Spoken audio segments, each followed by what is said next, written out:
جس شخص کی حاجت زیادہ ہو اس کو غصہ بھی زیادہ آتا ہے اور وہ درماندہ ہوگا، کیونکہ آزادی بے حاجتی میں ہے۔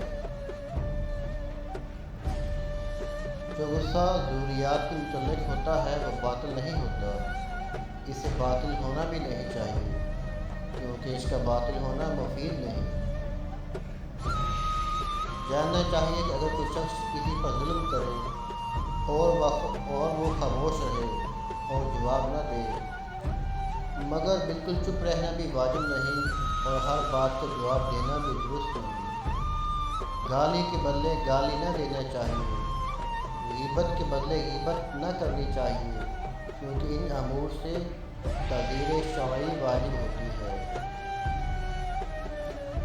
اگر کوئی شخص تمہارا عیب بیان کرے تو اس کے بدلے میں اس کا عیب بیان نہ کر، یہ طریقہ احتساب ہے اور نہ کہنا واجب نہیں۔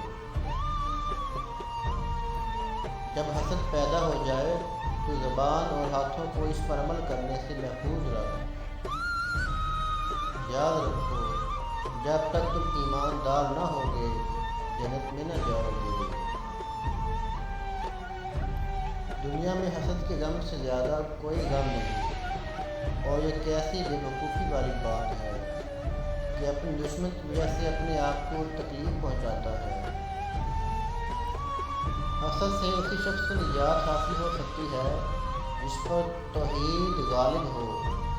کسی شخص کے بھی دوست و دشمن خیال نہ کرے، ہر شخص کو خدا کا بندہ جانے اور تمام امور کو ایک ہی جگہ سے خیال کرے۔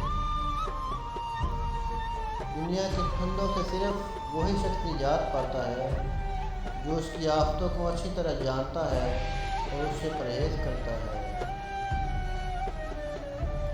دنیا اور جو کچھ اس میں ہے سب ملعون ہے، سوائے اس کے جو حق تعالیٰ کے لیے ہو۔